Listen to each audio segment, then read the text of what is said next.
Mes yeux parcouraient les mots, et tout esprit qui ne confesse pas que Jésus-Christ est venu en chair n'est point de Dieu. Or c'est là l'esprit de l'Antichrist, dont vous avez entendu dire qu'il vient, et qui est déjà à présent dans le monde.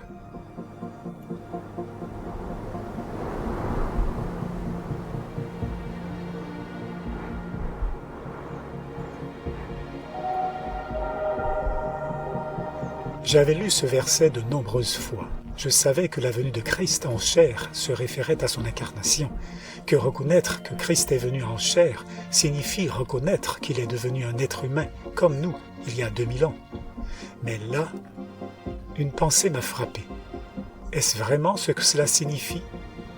Je ne savais pas. Je suppose que j'avais simplement présumé que c'était ce que cela signifiait, mais j'avais besoin d'en être certain. Je devais en avoir le cœur net.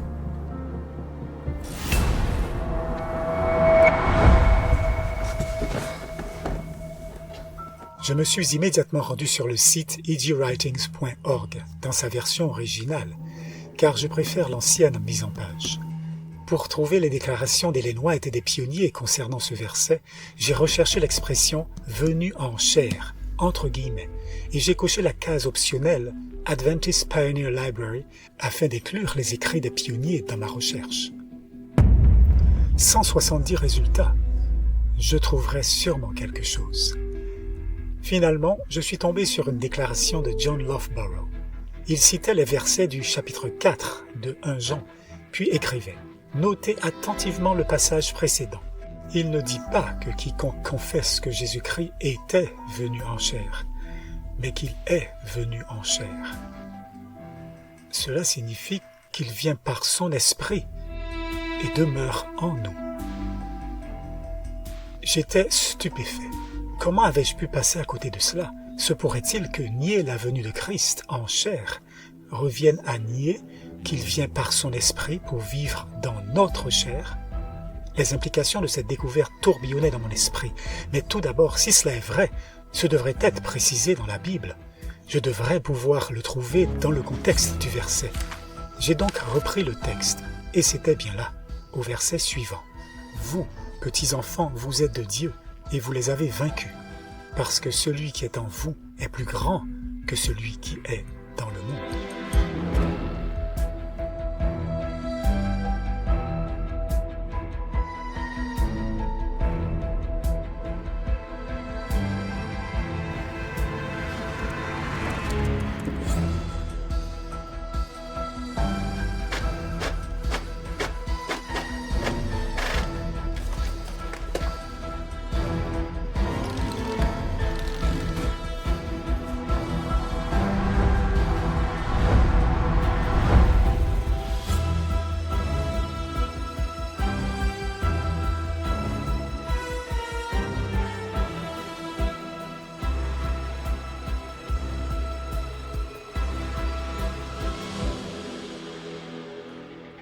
Je devais voir ce que Loughborough avait écrit d'autre. Il vient par son esprit et habite en nous, en réponse à notre foi. Ceci est, en fait, la vérité centrale de l'Évangile. Christ en vous, l'espérance de la gloire. Le thème pratique que l'on retrouve dans tous les écrits de Madame White est la nécessité d'avoir le Christ comme sauveur qui demeure en nous si nous voulons progresser sur le chemin vers le ciel.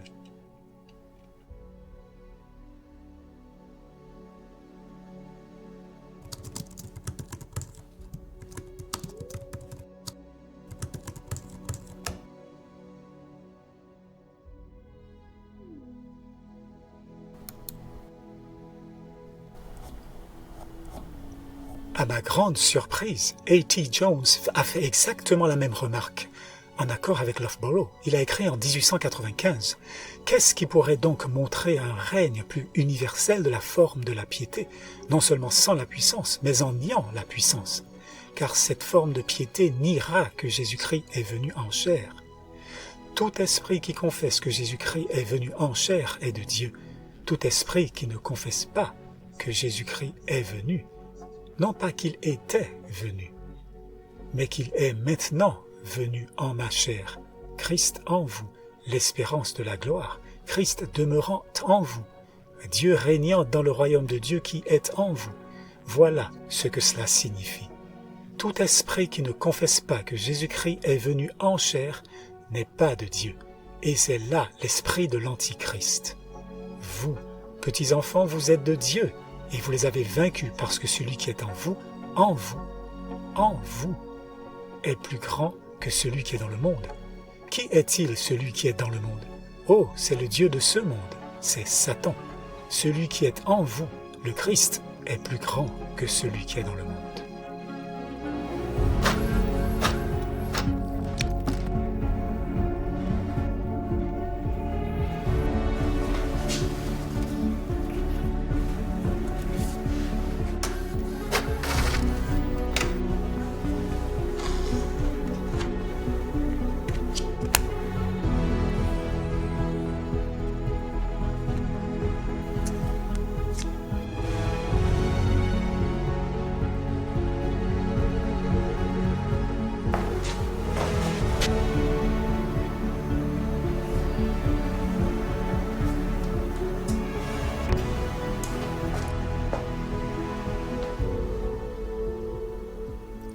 Mon esprit s'est emballé alors que je réalisais l'importance de cette prise de conscience.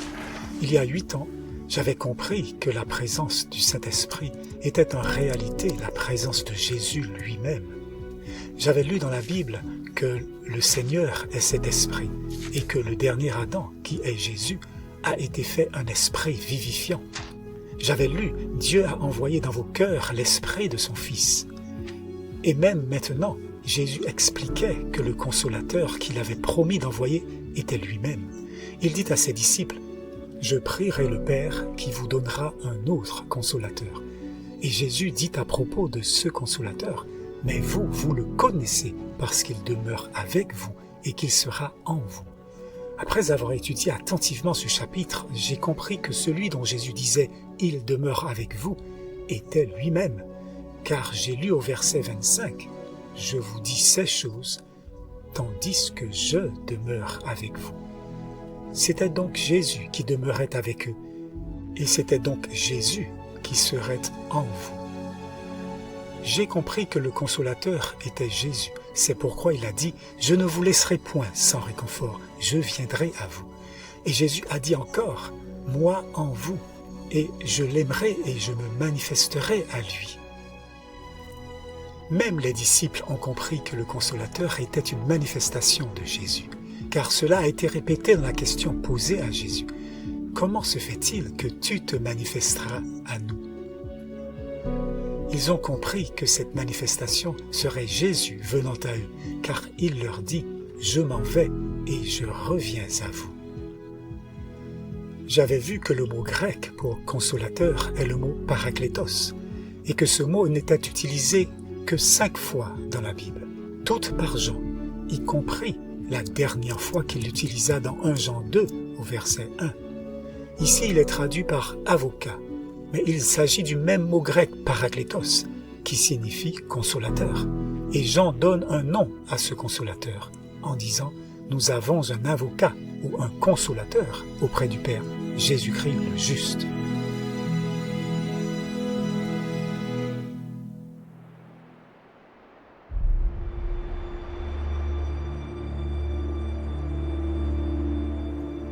Toute ma vie, on m'avait enseigné à croire que le Saint-Esprit, le Consolateur, n'était pas Jésus, mais quelqu'un d'autre.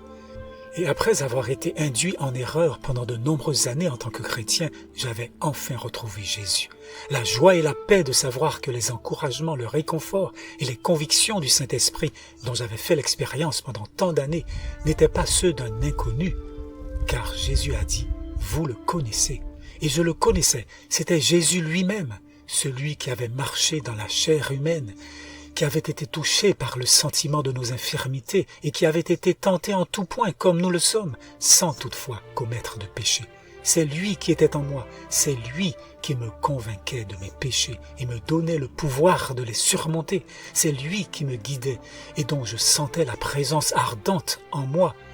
La présence du Saint-Esprit était la présence de Jésus pendant tout ce temps. Il est vraiment mon consolateur.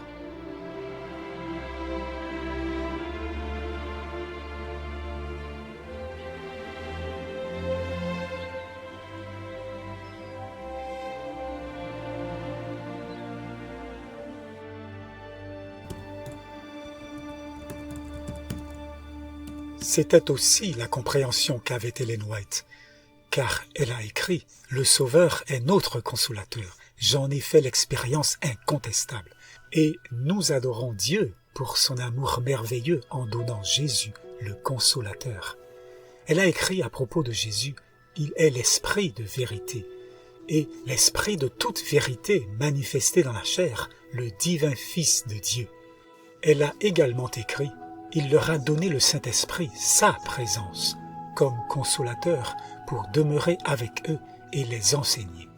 Ellen White a ajouté en 1888 « Jésus invite sa propre présence dans votre âme. » Et 2 ans plus tard, elle écrivait « Le Christ n'est invisible que pour nos yeux, mais il est aussi véritablement présent par son esprit que lorsqu'il était visiblement présent sur terre. » Elle pouvait écrire avec confiance la communication de l'Esprit, c'est la communication de la vie du Christ.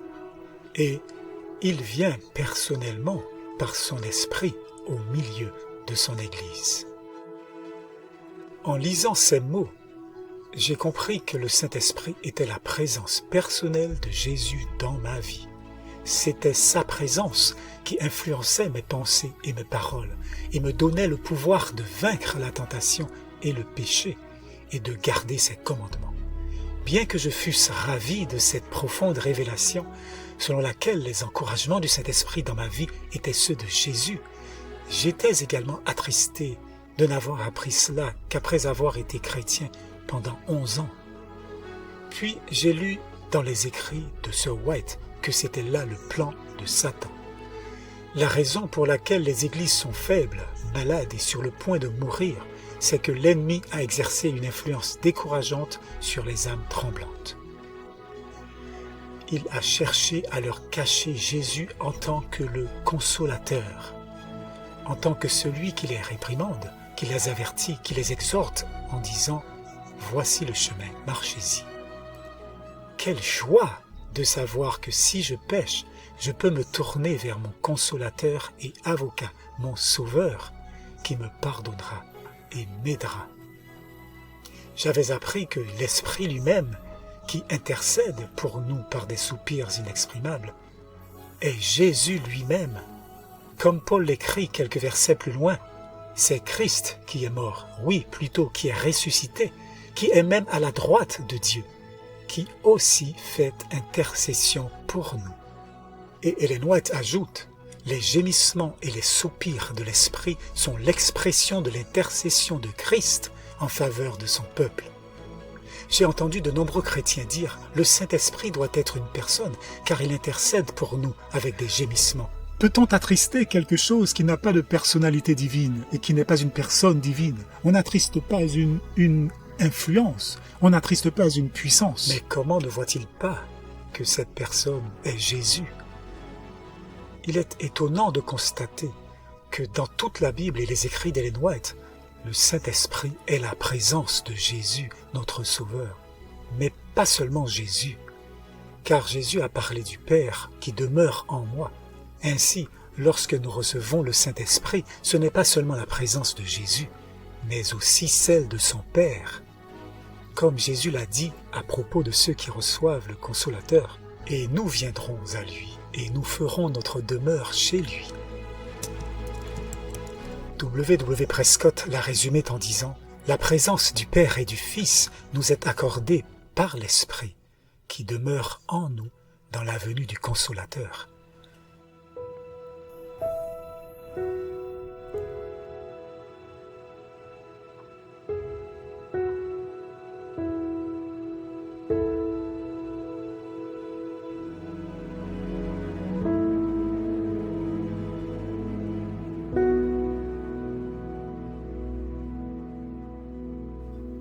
En poursuivant mes recherches, je suis tombé sur plusieurs autres déclarations des pionniers, affirmant toutes que le fait de nier que le Christ est venu en chair revient à nier que le Christ est venu en notre chair. Quant à Prescott, il a également commenté ces versets sur la venue du Christ en chair et a écrit « Cela ne peut pas signifier simplement le fait de reconnaître que Jésus était ici et a vécu en chair. Les démons ont fait cette confession. » Les démons sortaient de nombreuses personnes en criant « Tu es le Fils de Dieu !» Ils savaient que le Christ était venu en chair. La foi qui vient de l'Esprit de Dieu dit que Jésus-Christ est venu en ma chair. Il demeure en ma chair. Je l'ai reçu. C'est le cœur et la vie du christianisme.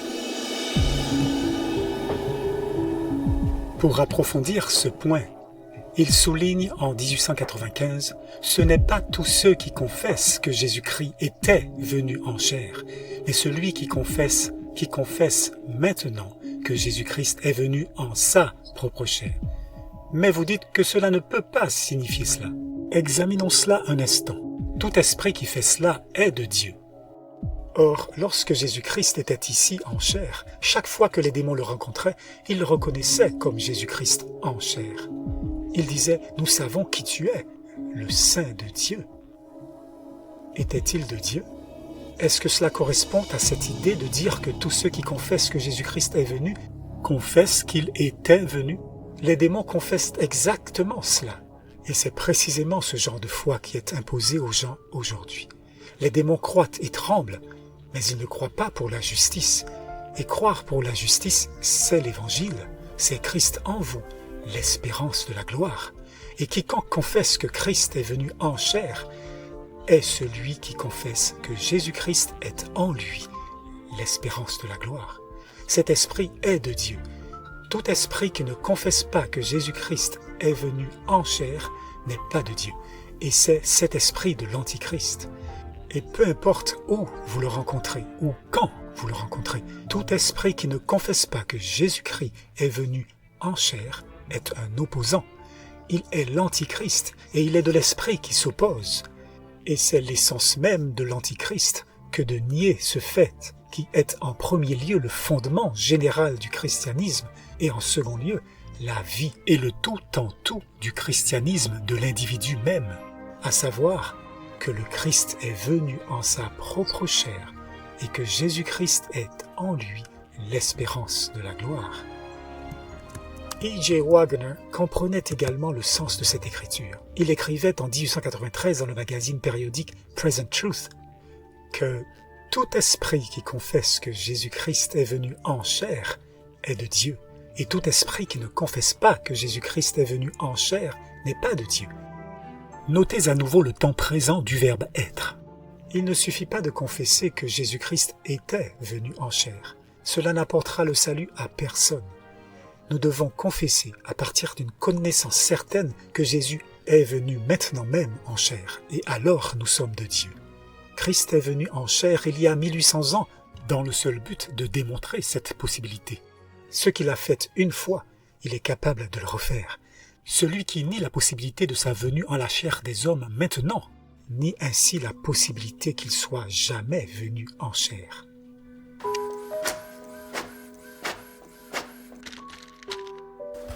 C'est grâce à ces nouvelles réflexions que j'ai compris comment suivre le conseil de Jean et d'éprouver les esprits pour savoir s'ils sont de Dieu. Auparavant, j'avais utilisé le mauvais test, ce qui me rendait vulnérable à la tromperie, et j'ai été trompé pendant de nombreuses années. Mais grâce à cette nouvelle compréhension, j'ai enfin su comment éprouver les esprits selon le bon critère, s'ils reconnaissent ou non que le Christ est venu en notre propre chair par son esprit.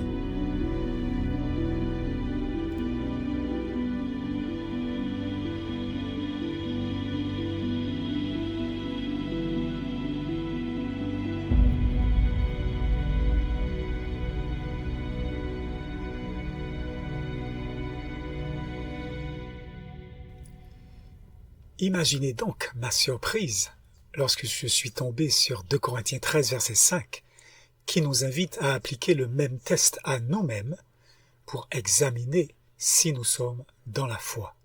J'ai lu « Examinez-vous vous-même pour voir si vous êtes dans la foi. Éprouvez-vous vous-même. » Et j'ai alors vu le même critère pour l'examen. Ne reconnaissez-vous point vous-même que Jésus-Christ est en vous, à moins que vous ne soyez des réprouvés? Puis, en étudiant le mot réprouvé, j'ai découvert qu'il désignait quelqu'un qui rejette la vérité. Car j'ai lu dans 2 Timothée 3, verset 8, « Et comme Janès et Jambres s'opposèrent à Moïse, ceux-ci de même résistent à la vérité, gens d'un esprit corrompu et réprouvés à l'égard de la foi. » Ainsi, être réprouvé signifiait résister à la vérité. Et à quelle vérité résistait-il? À celle que Jésus-Christ est en vous, l'espérance de la gloire. En tant que tel, ils étaient réprouvés en ce qui concerne la foi. Il en va donc de même pour toute personne ou toute église qui nie cela. Et tandis que vous écoutez la parole de Dieu, bien que l'enseignement des pionniers sur 1 Jean 4 et la venue du Christ en chair fut concluant, cela m'a laissé perplexe au sujet d'Ellen White. A-t-elle commenté ce verset et ce que signifie confesser que le Christ est venu en chair? Et puis, je l'ai trouvé. Elle l'a fait. J'ai trouvé cette déclaration dans le manuscrit 15, datant de 1894, au paragraphe 23, où elle écrit « Pourquoi péchons-nous? Nous ne comprenons pas la suffisance de Dieu. Il se révélera lui-même dans nos cœurs. Nous avons appris dans nos leçons de l'école du sabbat que lorsque nous confessons que Jésus-Christ est venu en chair, nous devons confesser qu'il est venu en notre chair. » Et voilà. C'était clair comme de l'eau de roche. Selon l'esprit de prophétie, nous devons confesser qu'il est venu en notre chair. Cela a donc été confirmé. Ellen White, les pionniers et la Bible ont tous témoigné que confesser que le Christ est venu en chair signifie confesser qu'il est venu en notre chair.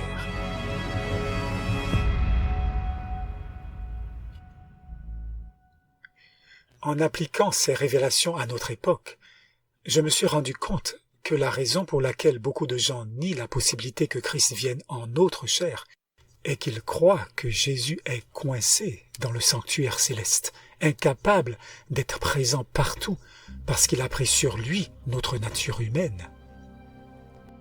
J'ai entendu cette idée selon laquelle Jésus ne peut être présent partout, exprimée à maintes reprises par des chrétiens évangéliques et même par des adventistes du 7e jour. Si le Christ n'était pas également divin, un tel raisonnement pourrait être valable. Cependant, Jésus n'est pas seulement humain, il est également divin.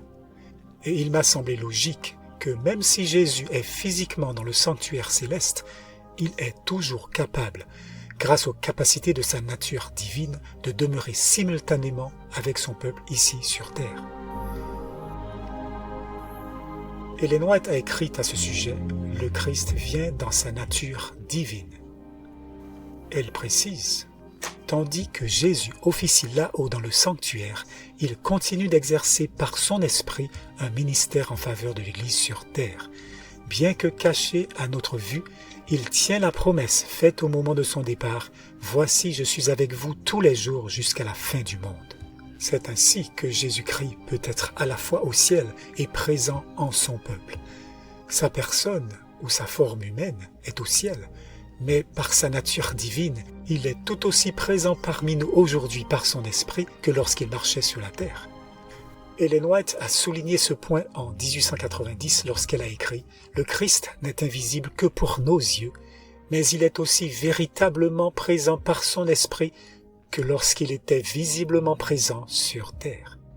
Comme il est beau que le véritable divin Fils de Dieu et son Père soient présents chez le croyant. » Beaucoup ont demandé « Comment cela est-il possible ?» Je ne peux répondre qu'en disant « Si vous pouvez comprendre la divinité, vous pouvez vous risquer à le dire. » Même Judas a demandé « Comment se fait-il que tu te manifesteras à nous et non pas au monde ?»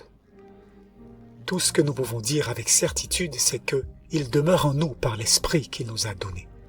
Si le Christ demeure en nous par l'Esprit, alors seul celui qui peut expliquer la nature de l'Esprit peut se risquer à expliquer ce mystère. Et cela restera un mystère, car l'agent qui opère n'a pas été révélé à la vue, et aucune raison humaine, même celle de l'homme le plus savant, ne peut définir les opérations du Saint-Esprit sur l'esprit et le caractère humain. Ellen White conclut donc La méthode précise par laquelle il est transmis et maintenu dépasse le pouvoir d'explication de la philosophie humaine. C'est le mystère de la piété. Néanmoins, les disciples se demandaient également comment le Christ pouvait être avec eux sans être visible.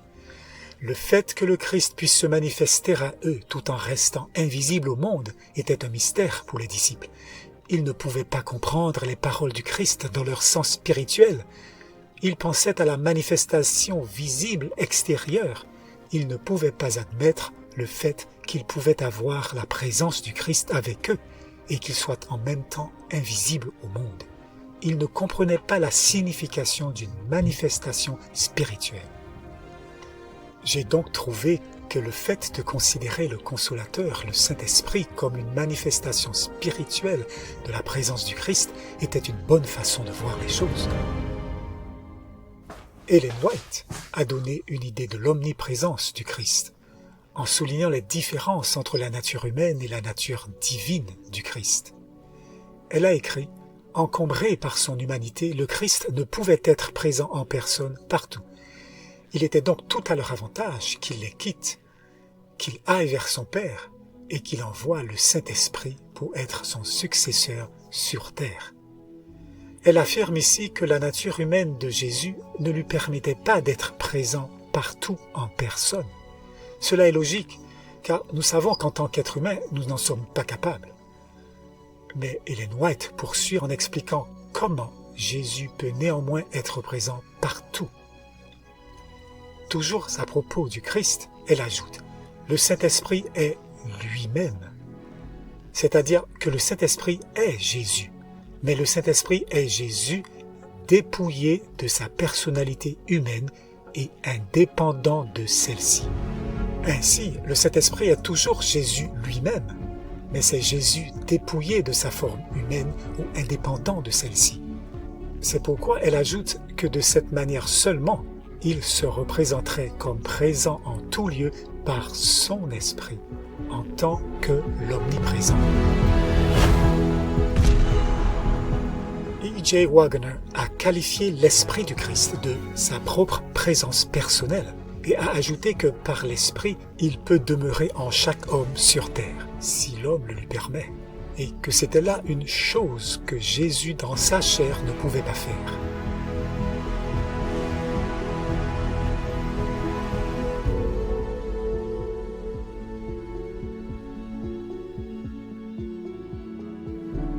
Une autre façon d'exprimer cela serait de dire que la nature divine de Jésus pouvait agir en tant que troisième personne, indépendamment de sa forme humaine.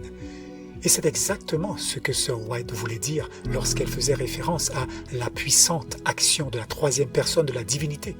Le Saint-Esprit est Jésus lui-même, mais c'est Jésus dépouillé de sa personnalité humaine et indépendant de celle-ci. C'est donc grâce à la nature divine de Jésus, agissante en tant que troisième personne, indépendamment de sa forme humaine dans le sanctuaire céleste, qu'il peut être omniprésent et venir personnellement par son esprit au milieu de son Église. De même, E.J. Waggoner a écrit que, bien que Christ soit monté au ciel et soit assis à la droite de Dieu, les anges, les autorités et les puissances lui étant soumis, il demeure néanmoins avec les hommes. Et il a conclu, « Tout esprit qui ne confesse pas que le Christ est venu, non pas qu'il était venu, mais qu'il est maintenant venu, n'est pas de Dieu. C'est toujours maintenant. Et lorsque nous confessons ce fait que Jésus-Christ s'identifie à nous dans notre état pécheur, il nous confesse également devant le Père dans sa justice, et nous ne faisons qu'un avec lui. » 10 fois, le Saint-Esprit est mentionné comme la troisième personne de la divinité. Au moins 10 fois dans Jean 16. Laissez-moi vous le montrer. Nous ne parlons donc pas d'une vague force. Nous parlons de la troisième personne de la divinité. Une personne aussi réelle que le Père et le Fils. Ainsi, lorsque les gens insistent sur le fait que le Saint-Esprit est une troisième personne ou un troisième individu qui vient habiter en eux, et que le Saint-Esprit n'est pas Jésus, parce que Jésus ne peut pas être omniprésent, ils pensent que le Saint-Esprit est une toute autre personne. Qui est le Saint-Esprit? Il est la troisième personne de la divinité, qui existe avec le Père et le Fils de toute éternité. Et donc, la raison pour laquelle les gens insistent sur le fait que le Saint-Esprit est une troisième personne ou un troisième individu qui vient habiter en eux est qu'ils ne comprennent pas que le Saint-Esprit est le Christ qui vient en eux dans sa nature divine. Ils pensent que le Saint-Esprit est une toute autre personne, une troisième personne qui n'est pas du tout Jésus. Le Saint-Esprit est un membre de la Trinité qui est parfois négligé, mais c'est l'Esprit qui... Ils en concluent donc que la présence du Saint-Esprit en eux n'est pas la présence de Jésus. C'est précisément la tromperie contre laquelle Jean nous a mis en garde, en parlant de ceux qui ne confessent pas que Jésus-Christ est venu en chair. C'est ce que Dieu a demandé à Jean d'appeler l'esprit de l'Antichrist. De nouveau, dans 2 Jean 1, verset 7, il ajoute « Car plusieurs séducteurs sont entrés dans le monde qui ne confessent point que Jésus-Christ est venu en chair. Un tel homme est un séducteur et un antichrist. »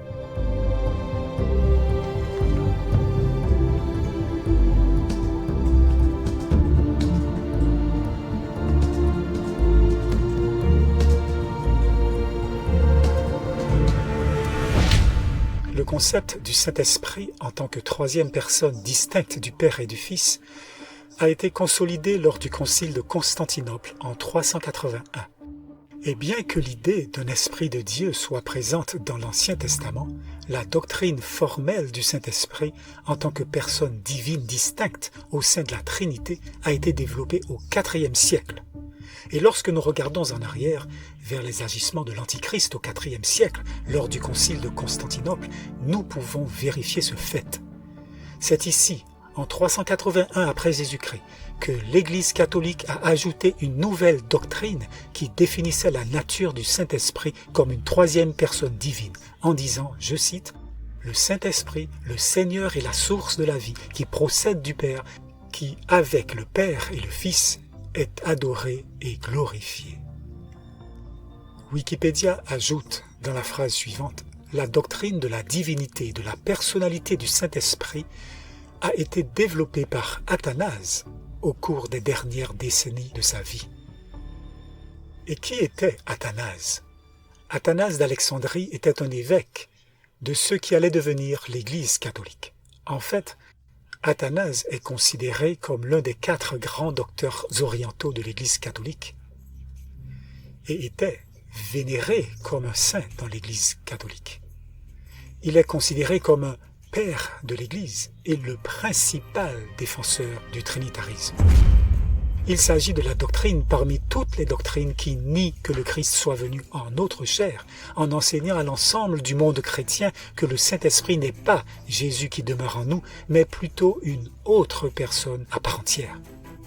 Ellen White croyait exactement le contraire lorsqu'elle a écrit « Il n'est pas sans danger de recevoir l'Esprit d'un autre. Nous voulons le Saint-Esprit qui est Jésus-Christ. » Dieu le Père est au ciel. Jésus-Christ est assis à la droite du Père. Alors, qui agite aujourd'hui sur terre?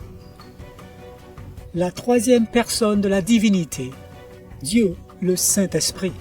C'est pourquoi Jean a pu identifier avec justesse l'origine de cette doctrine qui nie que Christ soit venu en chair comme étant l'esprit de l'Antichrist. Car c'est exactement de là qu'elle provient, de l'Église catholique romaine, l'Antichrist.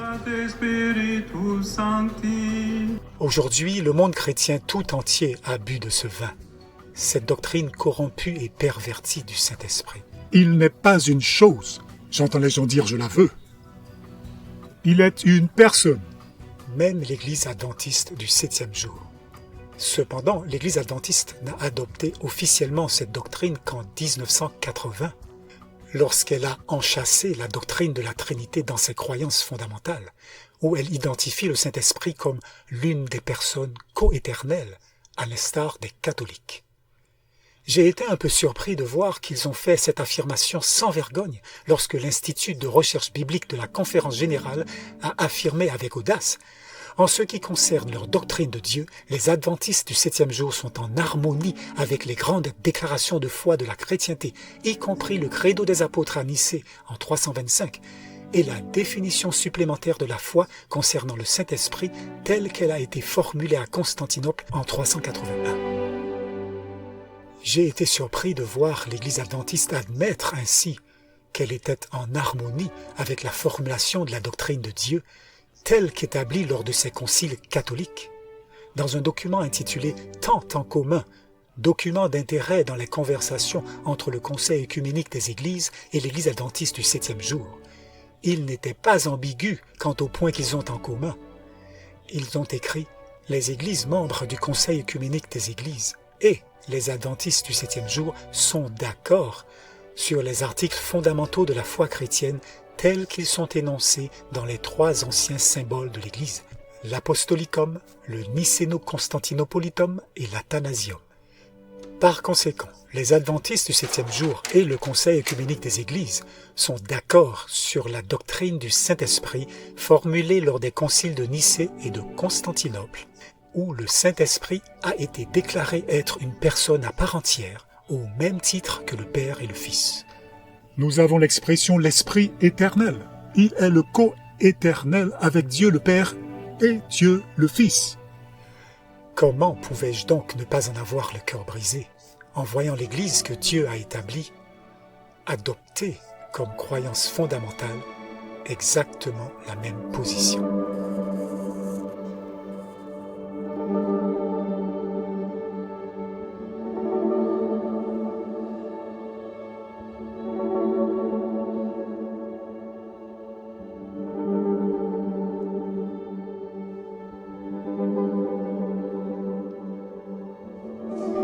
Il conclut ensuite: cet accord trouve son expression dans l'acceptation sans réserve de la doctrine de la Trinité. Question. Notre Église a-t-elle commis une erreur en abandonnant la position des Lénoites et des pionniers concernant Dieu pour adopter la position catholique de la Trinité? Absolument pas. La nature trinitaire de Dieu n'est pas une position catholique. Personne ne pense qu'il y a 3 dieux, mais plutôt le seul Dieu en 3 personnes. Il y a donc 3 personnes distinctes, un seul Dieu, Père, Fils et Esprit. 3 personnes en un seul Dieu. Il y a un Dieu exprimé en 3 personnes, Père, Fils et Saint-Esprit. Dieu est un, et 3 personnes divines, Père, Fils et Saint-Esprit. Nous voyons donc ici que l'un des signes distinctifs d'une Église contrefaite sont ces personnes qui ajoutent ou retranchent aux 10 commandements de Dieu. Êtes-vous d'accord avec cela? Quand il est dit dans le premier commandement, « Je suis le Seigneur ton Dieu », Dieu ici est Elohim, c'est au pluriel. Donc même dans les 10 commandements, Dieu dit, c'est presque comme si Dieu dit, « Nous sommes le Seigneur ton Dieu ».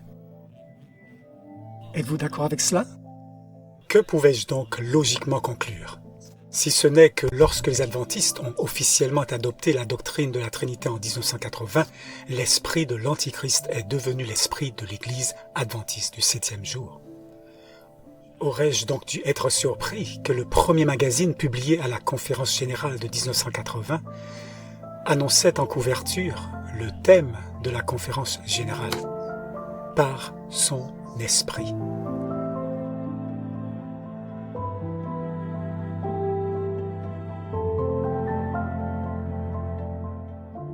Le fait pour l'Église adventiste de s'aligner sur la doctrine de Rome revenait à boire le vin de Babylone. Et en faisant de cette doctrine une croyance fondamentale de l'Église la même année, elle a officiellement commencé à forcer ses membres à boire ce vin sous peine d'être excommuniés. Daniel était assez sage pour savoir que ce vin souillerait son esprit. La Bible nous dit qu'il ne convient pas au roi de boire du vin, de peur qu'il ne boive et oublie la loi. C'est dans Proverbe 31, versets 4 et 5, la raison pour laquelle nous savons que le message du 2e ange concerne directement la loi de Dieu, c'est parce que Babylone essaie de donner au monde cette coupe qui lui fait dire qu'il est acceptable d'ignorer la loi de Dieu. Et si vous avez cette mentalité, vous ne serez pas digne du royaume des cieux. Le célèbre pasteur adventiste R.F. Cottrell a écrit dans le journal Review and Herald de 1869 « Adhérer à la doctrine de la Trinité n'est pas tant une preuve de mauvaise intention que d'ivresse due au vin dont toutes les nations ont bu. » Eh bien, j'ai presque l'impression qu'un esprit impur s'est emparé de notre hiérarchie. Et il y a un esprit de domination qui prend presque plaisir à exercer son pouvoir et à piétiner la conscience des membres, sachant qu'il peut s'en tirer à bon compte, parce que le système est tellement truqué que les membres n'ont plus leur mot à dire. Et cet esprit malfaisant est une malédiction pour notre Église. Si la fausse doctrine est représentée par le vin de Babylone, alors combien de fausses doctrines dois-je servir? Combien de fausses doctrines l'Église doit-elle servir pour être Babylone? Il suffit que votre Église adopte officiellement une seule fausse doctrine et puis vous êtes Babylone. Bon, bien aimé, écoutez-moi. Si l'Église adventiste du 7e jour croit officiellement à la Trinité, mais que vous avez des anti-trinitariens qui disent que la doctrine de la Trinité fait partie du vin de Babylone, je vous pose une question. Qu'est-ce que ça fait de l'Église? Qu'est-ce que ça fait de l'Église? Si l'Église enseigne officiellement des doctrines qui appartiennent à Babylone, cela fait de l'Église Babylone. Point barre.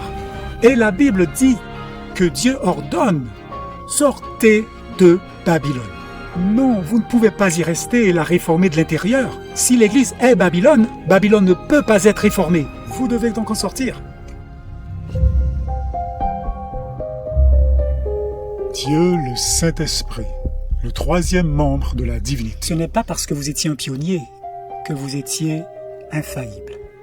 Les progrès sur la divinité coïncident également avec la période postérieure à 1888, quand nous recevions tant de lumière.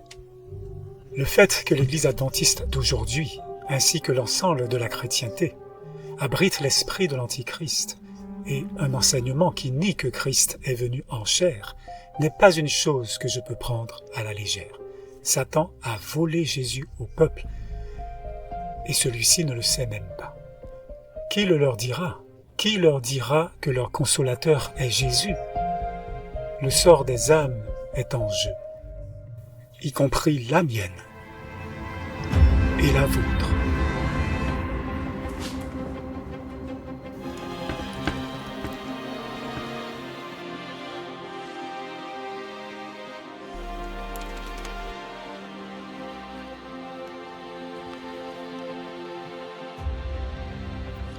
Les adventistes du 7e jour n'ont pas toujours compris que nier que le Christ est venu en chair signifiait nier que le Christ est venu en autre chair. J.N. Loughborough partage un peu de sa propre expérience. Il écrit « Je lis maintenant un autre texte, 1 Jean 4, versets 1 et 3. Bien-aimés, ne croyez pas tout esprit, mais éprouvez les esprits, à savoir s'ils sont de Dieu, car plusieurs faux prophètes sont survenus dans le monde. Reconnaissez l'Esprit de Dieu à ceux-ci. Tout esprit qui confesse que Jésus-Christ est venu en chair est de Dieu. Et tout esprit qui ne confesse pas que Jésus-Christ est venu en chair n'est point de Dieu. Je croyais autrefois que cela signifiait que ces faux esprits devaient reconnaître l'incarnation du Christ. Mais je bénis Dieu, car une lumière plus grande nous est donnée. Et maintenant je crois que cela signifie confesser que Jésus-Christ est venu en notre chair. C'est ainsi que nous devons vaincre par Jésus-Christ en notre chair. Comme le dit le texte, celui qui est en vous est plus grand que celui qui est dans le monde. C'était une nouvelle révélation pour Loughborough, et ce fut une nouvelle révélation pour moi. Il a également soulevé un point important. Nous ne pouvons vaincre le péché que par la puissance de Jésus-Christ demeurant en nous. Pierre dit, afin que par leurs moyens vous soyez participants de la nature divine, ayant fui la corruption qui est dans le monde par la convoitise. Comment échapper à la corruption de ce monde? En participant à la nature divine. Comment alors pouvons-nous nier la présence du Christ lorsqu'il vient dans sa nature divine? et espérer encore nous approprier sa puissance divine pour vaincre le péché. Et puis, j'ai compris que si les Juifs avaient rejeté le Christ dans sa nature humaine, toutes les confessions chrétiennes d'aujourd'hui ont rejeté le Christ tel qu'il vient à nous dans sa nature divine. Quelle apostasie généralisée! Comme Satan est rusé, lui qui imprègne le monde chrétien tout entier de son propre esprit, l'esprit de l'Antichrist, convainquant même les chrétiens qu'ils sont les disciples du Christ alors qu'ils le renient. Et tout cela comme si Dieu n'avait jamais averti son peuple de ne pas recevoir un autre Jésus ou un autre esprit. Ce que je retiens des Écritures, c'est que c'est Jésus qui est en nous et non une troisième personne distincte de Jésus. Dans Jean chapitre 14, Jésus dit « Je viendrai vers lui et je me manifesterai à lui ». Lorsque j'ai abordé ce sujet avec l'un des évangélistes les plus connus de l'Église adventiste du 7e jour, il m'a répondu que si je croyais que le Saint-Esprit était la présence de Jésus en moi, et que lui il croyait que Jésus agissait en lui à travers quelqu'un d'autre, nous croyons tous les deux que c'était Jésus qui accomplissait l'œuvre et que la différence de point de vue n'était qu'une question de sémantique. J'avais du mal à croire ce que j'entendais. De la sémantique ? Il était clair pour moi qu'il ne comprenait pas le sujet ni sa véritable signification.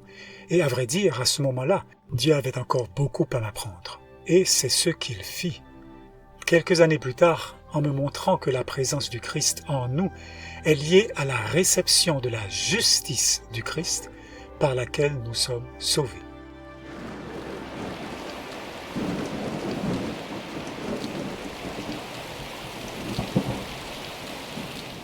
Dans le livre de 2 Corinthiens, Paul parle du ministère de l'Esprit comme du ministère de la justice. C'est-à-dire que la façon dont la justice nous est administrée est par l'Esprit. Si cela est vrai, alors il existe un lien indissociable entre recevoir le Saint-Esprit et recevoir la justice du Christ. E.J. Wagner a beaucoup écrit à ce sujet. En 1891, il écrivait « Comment obtenons-nous la justice du Christ ? Nous ne pouvons séparer la justice du Christ lui-même. » Par conséquent, pour que les hommes obtiennent la justice du Christ, ils doivent avoir la vie du Christ. Et Ellen White avait déjà dit, la communication de l'Esprit, c'est la communication de la vie du Christ. Par conséquent, nous ne pouvons avoir la justice de Christ que lorsque nous avons le Christ. A.T. Jones a développé cette pensée en 1893 en disant « Ne voyez-vous donc pas comment la justice de Dieu et le Saint-Esprit vont de pair ? Vous ne pouvez pas séparer les deux. Ils vont ensemble. Pourquoi ? Lisez-le. Galates 4, verset 5.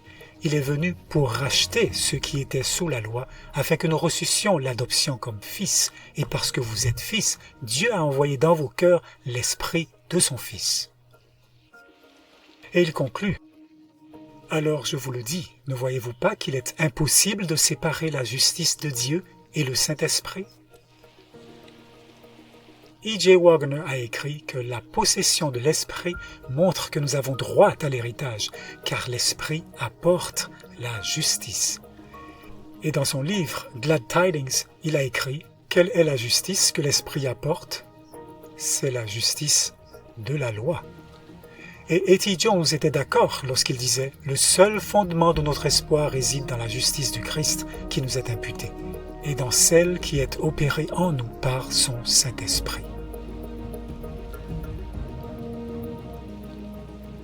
Naturellement, je me suis demandé, puisque la justice du Christ et le Christ lui-même sont indissociables, est-ce que ceux qui croient en la doctrine de la Trinité, qui nient que le Christ est venu en notre chair, rejettent également, sans le savoir, la justice du Christ ?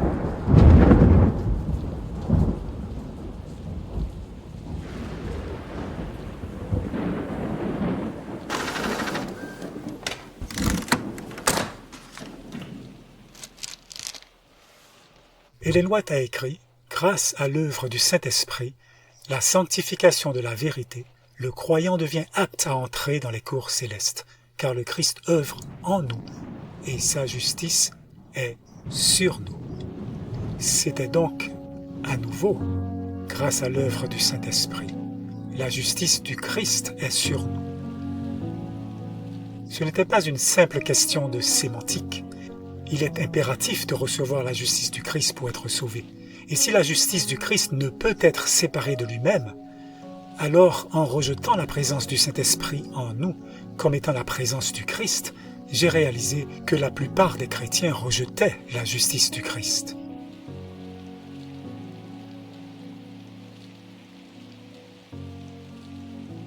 W. Prescott a fait la même remarque en 1896 en écrivant « Le salut n'est pas quelque chose que le Christ nous apporte et nous donne en dehors de lui-même. Le salut est simplement le Christ lui-même, et il n'y a pas de salut si ce n'est en recevant le Christ lui-même.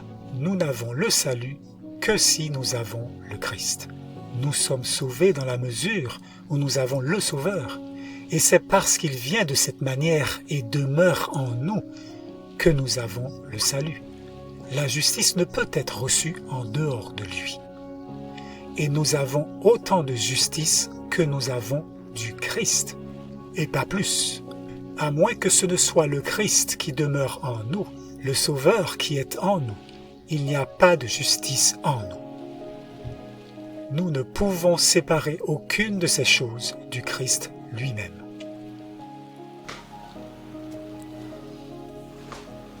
Quelle pensée solennelle! Si le Christ n'est pas en nous, la justice du Christ n'est pas en nous. Que Dieu ait pitié de ceux qui croient que le Saint-Esprit n'est pas le Christ en eux, mais une quelconque troisième personne divine. Car s'ils n'ont pas le Christ en eux, alors de qui ont-ils la justice?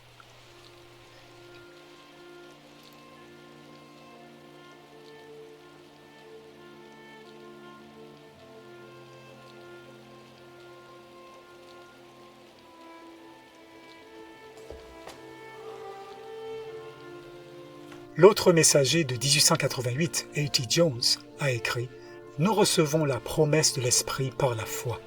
Mais qu'est-ce qui l'apporte? L'Esprit de Dieu.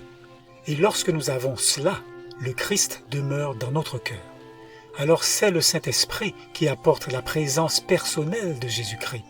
Et en nous apportant sa présence personnelle, il s'apporte lui-même. »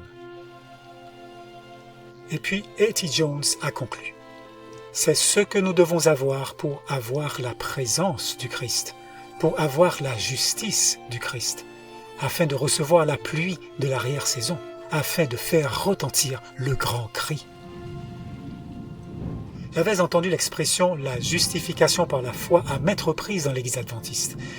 J'avais tout entendu sur 1888 et le rejet par l'Église de la justification par la foi, et que c'était pour cette raison que Jésus n'était pas revenu. Nous avons vu que le message du troisième ange n'est autre que la justification par la foi en vérité. Pourtant, nous voici en 2025, dans une situation pire que celle dans laquelle se trouvait l'Église en 1888, et toujours coupable du même péché, le rejet de la justice du Christ. Ne permettons à personne, à aucun moment, de nous détourner des vérités bibliques solides et consacrées par le temps auquel nous, adventistes du 7e jour, avons cru. Ne soyez pas tentés de changer quoi que ce soit, à moins de lire un « Ainsi parle l'Éternel ». Je pouvais voir que Jésus n'attendait pas une Église parfaite pour revenir. Il n'attend pas non plus que l'Église adventiste du 7e jour se réforme. Il ne la réformera pas non plus contre sa volonté. L'Église pour laquelle Jésus revient est celle dans laquelle Jésus demeure. Ceux qui n'ont pas renié que Christ est venu en leur propre chair.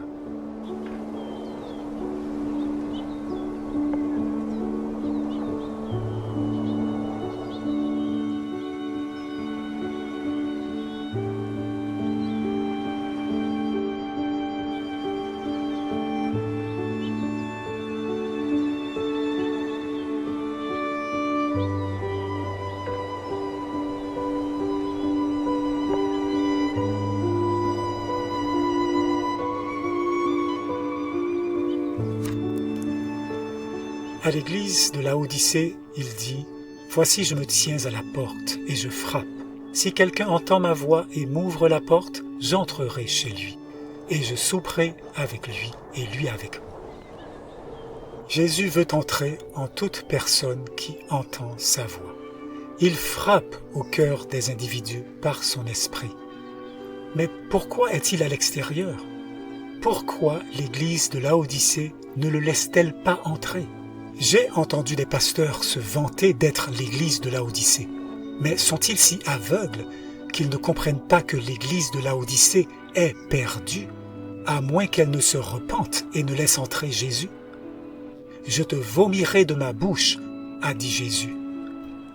Et à ceux qui reçoivent Jésus, alors qu'il vient à eux dans sa nature divine, il dit « Celui qui vaincra, je le ferai asseoir avec moi sur mon trône, comme moi j'ai vaincu et suis assis avec mon Père sur son trône. » Comment l'église de Laodicée peut-elle vaincre? E.J. Waggoner avait quelque chose à dire à ce sujet. Il cite Jean. « Et tout esprit qui ne confesse pas que Jésus-Christ est venu en chair n'est point de Dieu. Or c'est là l'esprit de l'Antichrist, dont vous avez entendu dire qu'il vient et qui est déjà à présent dans le monde. Vous, petits enfants, vous êtes de Dieu et vous les avez vaincus, parce que celui qui est en vous est plus grand que celui qui est dans le monde. »